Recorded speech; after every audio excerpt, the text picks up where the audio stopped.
এই শাবান মাসে নির্দিষ্ট দিন যেটাকে পুণ্যের রাত এবং মুক্তির রাত বলা হয়।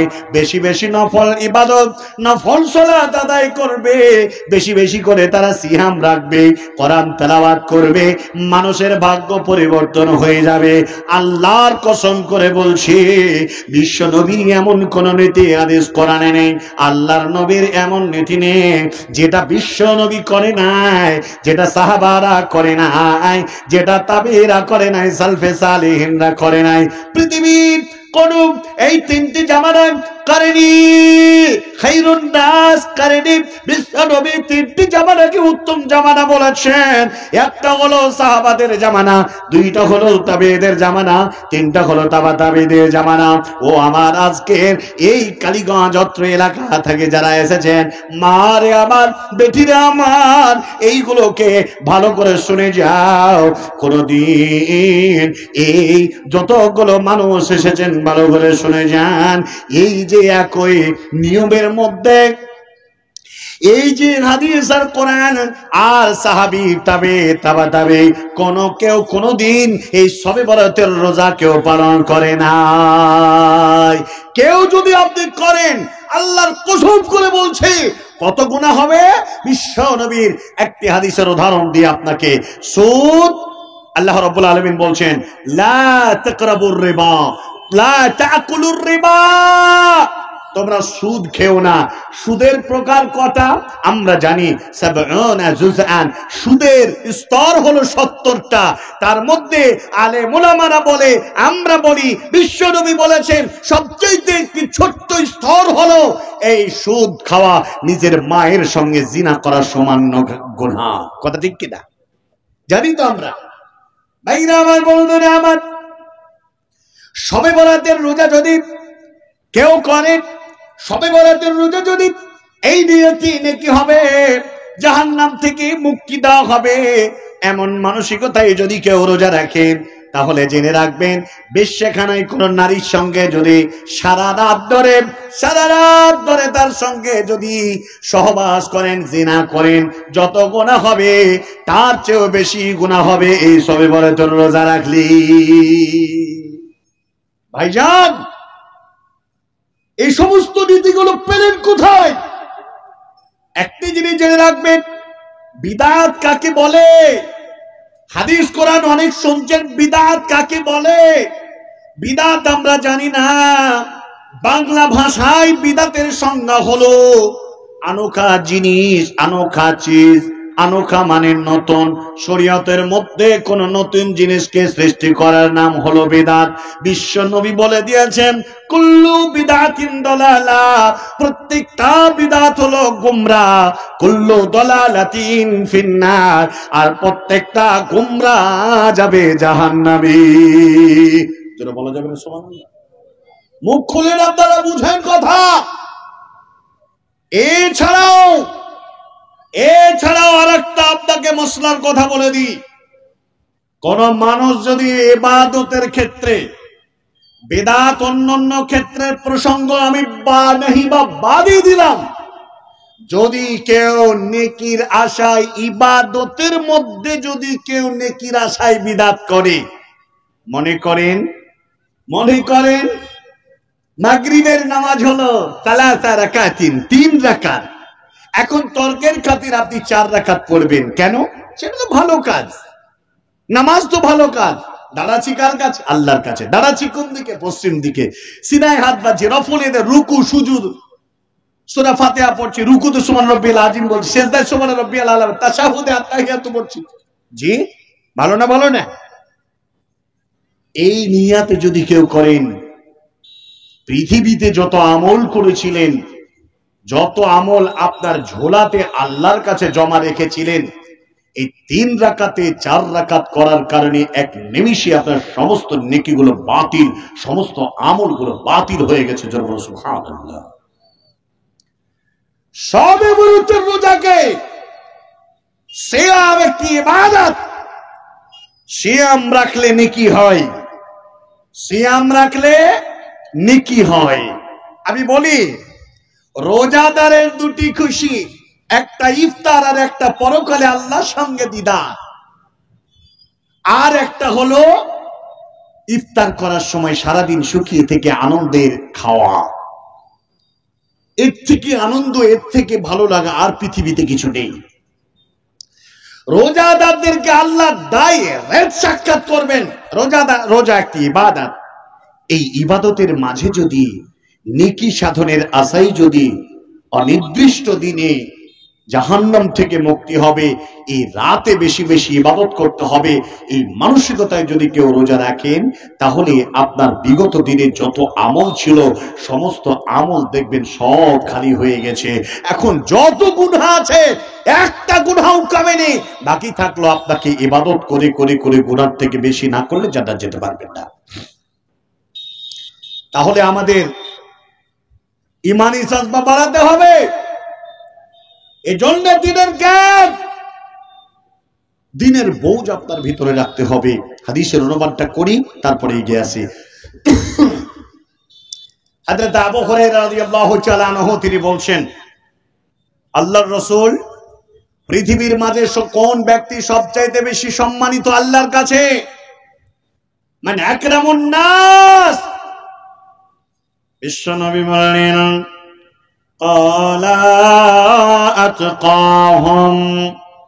যে ব্যক্তি সবচাইতে বেশি গাঢ় ইমানদার, যার বেশি মজবুত ইমানদার, ওই লোকটি হলো আল্লাহর কাছে সম্মানিত। সাহাবারা বললেন, ফাকালু লাইসা নাসআলুক হাদা, ও আল্লাহর নবী, এটা আপনার কাছে আমরা জানতে চাই নাই। বিশ্ব নবী বললেন, ওরে আমার সাহাবারা, তাহলে তোমরা শুনে নাও। ক্বালা ফায়ুসুফ নবিয়ুল্লাহ ইবনে নবিয়িল্লাহ ইবনে নবিয়ুল্লাহ ইবনে খলিলুল্লাহ। পৃথিবীর মাটিতে সবচাইতে সম্মানিত মানুষ যদি হয়, তিনি হলেন সেই মিশরের একমাত্র অধিপতির ক্ষমতার মালিক ছিলেন যিনি, তিনি হলেন হযরত ইউসুফ আলাইহিস সালাম। হযরত ইউসুফ আলাইহিস সালাম, তার বাপ ইয়াকুব আলাইহিস সালাম নবী ছিলেন, তার বাপ ছিল নবী, তার বাপ ছিল নবী, তার বাপ মানে দাদা হযরত ইব্রাহিম আলাইহিস সালাম ছিলেন নবী। অতএব তোমরা শুনে নাও, এই আল্লাহ তাবারাক ওয়া তাআলা এই একমাত্র নবীর ঘর থেকে তিনাকে চুনাও করেছেন।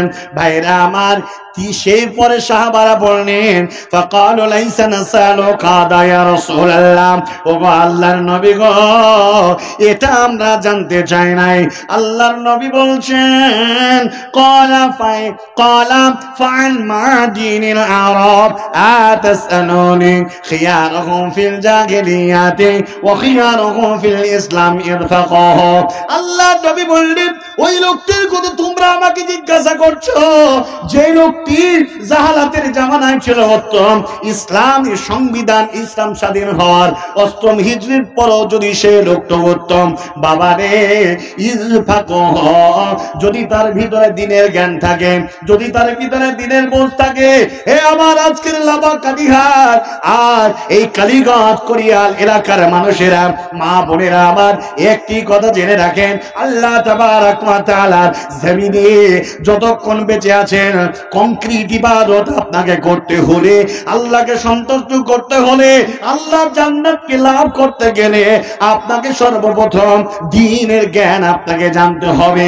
তার মানে বোঝা গেল, যদি হালাল হারাম, জায়েজ না জায়েজ, বৈধ অবৈধ জ্ঞান যদি আপনার ভিতরে আমার ভিতরে না থাকে, তাহলে আপনি আমি আল্লাহকে সন্তুষ্ট করতে পারবো না, আল্লাহকে খুশি করতে পারবো না।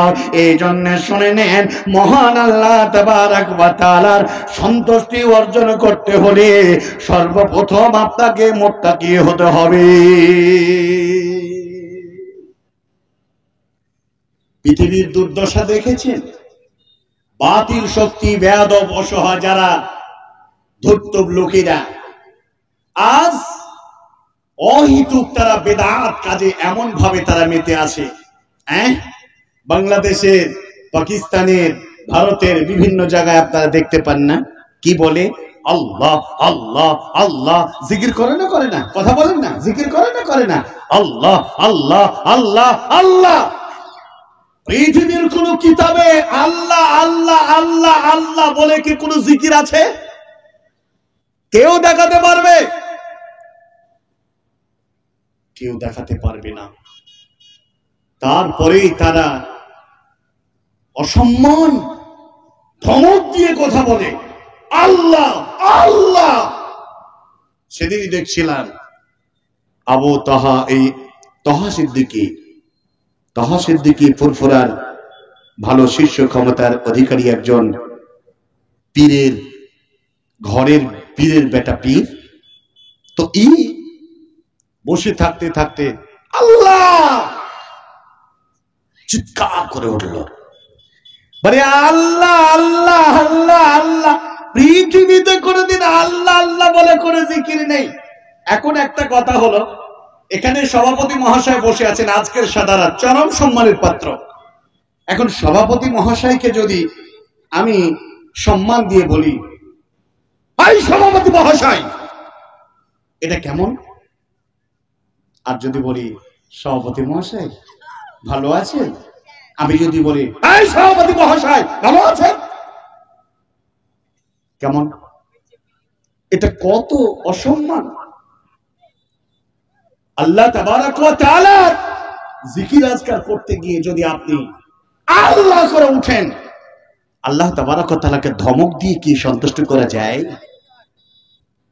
এক একজন এমন অবস্থায় বাপ জিকির করতে করতে করতে করতে করতে বক্তার গায়ে চেপে চড়ে লড়ালড়ি শুরু করেছে। কথা দেখেন না? এরপরে সামিয়ানা টাকানো খুঁটি গোলাতে তারা উঠে চলে যায়।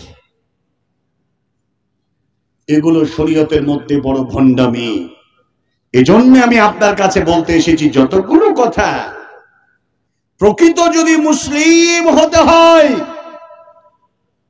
ধর্ম ব্যবসায়ী ভণ্ড বাবা, শিকল বাবা, তালা বাবা, খাজা বাবা, মাজার বাবা, এই সমস্ত বাবাদের আর ভণ্ড ওলামা ব্যবসায়ীদের তথ্য গ্রহণ করা যাবে না।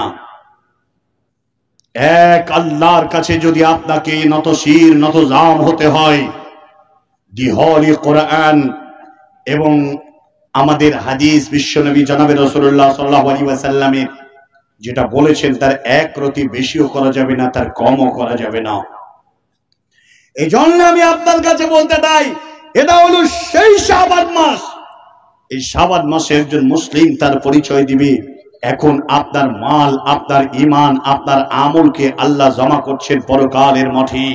এখানে নেকি আর বদি আপনার ওজন করা হবে। কে আছেন আজকের মাহফিলে? কে আছেন?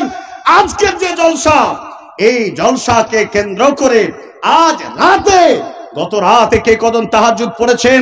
শাবান মাস বিদায় নিতে চললো, 13, 14, 15 পার করে গেল। এখন আপনি কয়দিন রোজা রেখেছেন?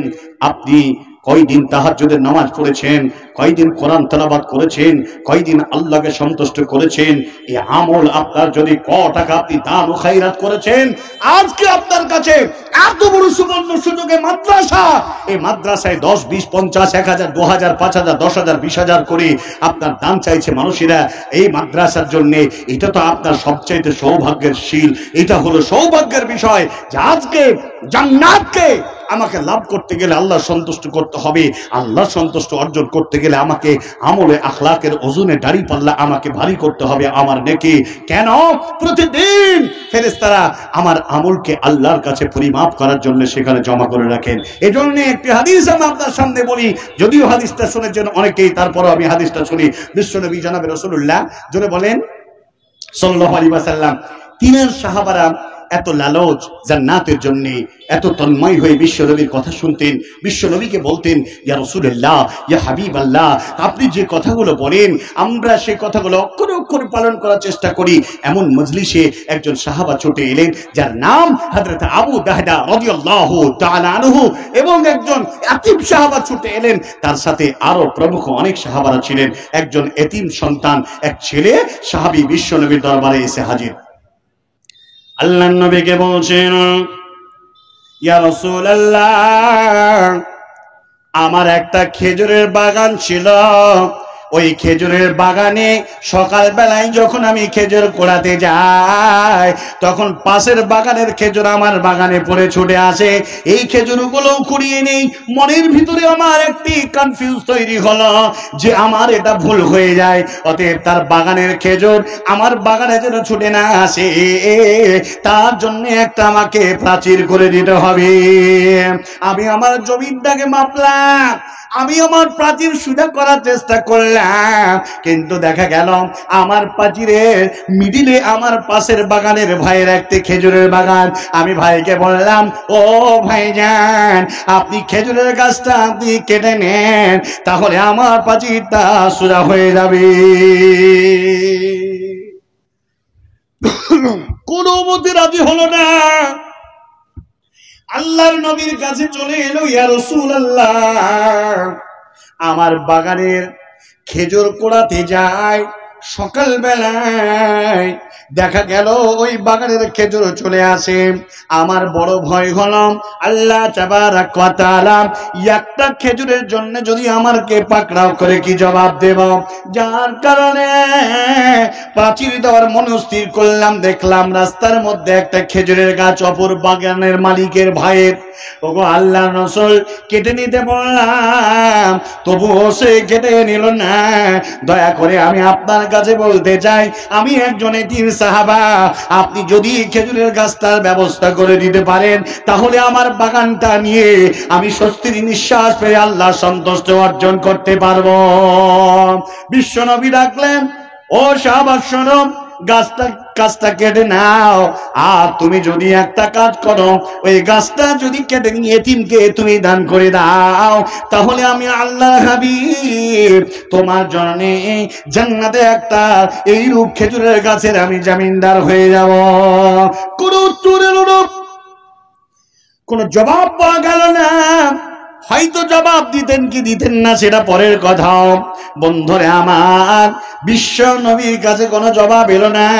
তখন একজন সাহাবা উঠে দাঁড়ালেন, আল্লাহর নবীকে বললেন, ইয়া রাসূলুল্লাহ, ইয়া হাবিবাল্লাহ, ওই খেজুরের গাছটা যদি আমি কিনে ওই ইয়াতীমটাকে আমি দিয়ে দিই, তাহলে কি আমার জন্য জান্নাতে আপনি খেজুরের গাছের জামিনদার হবেন? বিশ্ব নবী বললেন, ও আবু দাহদা, তুমি যদি এটা করে দাও, আমি বিশ্ব নবী আমি তার জামিনদার হয়ে যাব। চলে গেল মালিকের বাগানে, বাড়িতে চলে গেল, ডাকলেন, ভাইজান, গাছ আমি খরিদ করতে এসেছি, ওই গাছটাই আমি চাই, তুমি গাছটার যা দাম নেবে সমস্ত দাম আমি দেব, মুখ ফুটে বলো কত টাকা লাগবে। লোকটি বলছেন, না আমি বিক্রি করব না। বলছেন না, চাই কত? আমার মদিনার মাটিতে সবচাইতে বড় একটি বাগান আছে, বাগানটাতে 600টা গাছ আছে। এই গাছ, বাড়ি, কুয়া, সাজানো গুছানো সব দিয়ে দিলাম, তুমি দেবে কেন বলো? লোকটি রাজি হয়ে গেল। বিবিকে এসে বলছেন, বাড়ি খালি করে দাও। বিবি বলছেন, কেন? বলে, আমি বাগান বিক্রি করে দিয়েছি। কয় টাকায়? বলে, কেস হলো এই। মেয়েটি বলছেন, আল্লাহ, এত বড় হীরের টুকরা স্বামী তুমি আমাকে দিয়েছো, পরিবার সন্তান নিয়ে বাড়ি থেকে বেরিয়ে যাচ্ছে, যাবে কোথায়? দ্বিতীয় কোনো জায়গা নাই, যাচ্ছে জান্নাতের পথে। জোরে বলুন সুবহানাল্লাহ। সব দিল একটি খেজুরের গাছের জন্য। আজকে আছেন, হে মুসলমান, মাদ্রাসার জন্য সন্ধ্যা থেকে নিয়ে দাও দাও দাও দাও করে যায়, মাল আপনি বহে নিয়ে যাবেন? যাবেন কোথায়? আখিরাতের সঞ্চয় করুন, মরবেন এটাই বাস্তব, মরে যাবেন এটাই গ্যারান্টি। পৃথিবীর কোন মায়ের লাল নেই আপনাকে আল্লাহর জমিনে কেউ বাঁচিয়ে রাখতে পারবে। অতএব যারা এখানে আছেন, মসজিদে দান করেন, মাদ্রাসায় দান করেন, ইবাদত করেন, তাহাজ্জুদ পড়েন, আল্লাহর কাছে ডুকরে ডুকরে কাঁদেন। আছেন? আমি আমার বক্তব্য দীর্ঘায়িত না করে এগিয়ে যাই। কে আছেন? মহামূল্যবান দান। এই মাহফিলের মধ্যে যতজন আছেন, কোন আল্লাহর বান্দা আছেন 10,000 টাকা একজন দান করবেন? দেনেওয়ালা কে আছেন? একবার উঠে দাঁড়ান, জান্নাত আপনাকে কিনতেই হবে। কোরআনের আয়াত করেছে, তার তর্জমা করব। বলুন। ওমর ফারুক দাদার জন্য 3,000 টাকা। 3,000 দিয়েছে, আর 2,000 করতে পারেননি, 5,000 টাকা হয়ে যাবে। আছে নাকি ভাই এখানে? আল্লাহু আকবার। কে আছে এটা? হবিবুর বাপের নামে হবিবুর রহমান বাপের নামে কত? 2500। 2500। কই হবিবুর রহমান কই? বাবা মারা গেছে ভাই 2500 কেন 3000 করে কই? আর আপনার জন্য 2000 5000 করেন 5 দিয়েছেন আর দেওয়ার ক্ষমতা নেই 5000 দিয়েছেন আবার দিলেন 3000 আর 500 দেন না আপনার